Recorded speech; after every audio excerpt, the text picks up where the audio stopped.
Assalamualaikum warahmatullahi wabarakatuh. Perkenalkan, nama saya Ananda Pranata. Saya berasal dari kelas Ilmu Politika.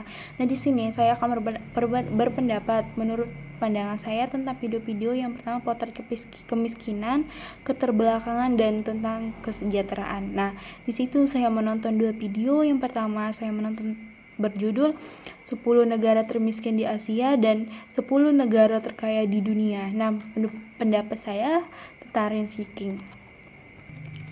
Nah, dalam institusi negara, rent seeking adalah merujuk pada perilaku pejabat publik dalam memutuskan alokasi anggaran APBN atau APBD atau kebijakan yang ditujukan untuk publik dengan motivasi mendapatkan keuntungan pribadi dan kelompok yang berimplikasikan merugikan kepentingan jangka pendek maupun jangka panjang.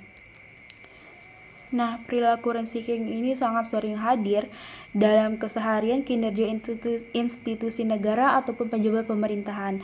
Nah, rent seeking yang biasa dilakukan oleh pejabat publik APBN atau APBD yang tidak akan disetujui DPR atau DPRD kalau di dalamnya tidak ada transaction code yang biasanya masuk ke kantong-kantong pribadi mereka.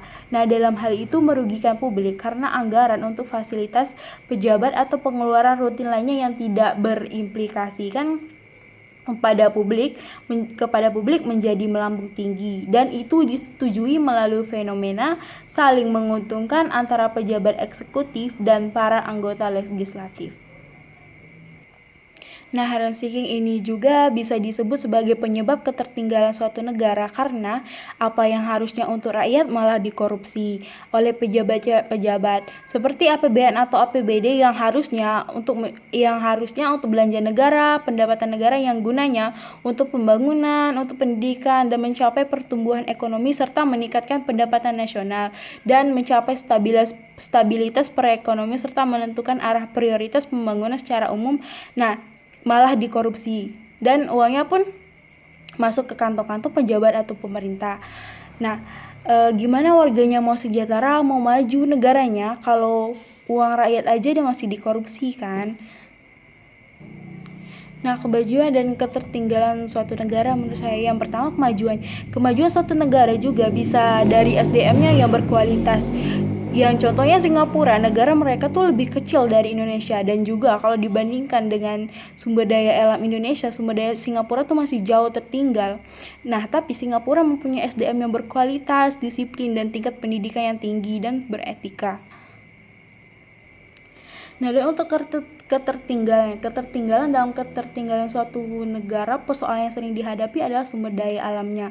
Nah, contohnya tuh di Indonesia yang pertama, biaya pendidikan relatif mahal sehingga tidak dapat dijangkau semua penduduk, apalagi penduduk yang berpenghasilan rendah. Nah, karena pendidikan di Indonesia tuh kadang kalau swasta tuh pendidikannya tuh sangat bagus.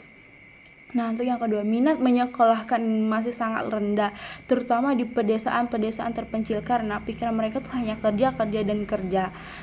Kalau untuk pendidikan tuh sangat jauh pikiran mereka tuh. Nah, yang ketiga, sarana dan prasarana pendidikan yang belum memadai seperti gedung yang rusak, alat-alat untuk praktek tuh yang belum ada. Nah, untuk rendahnya kualitas sarana fisik.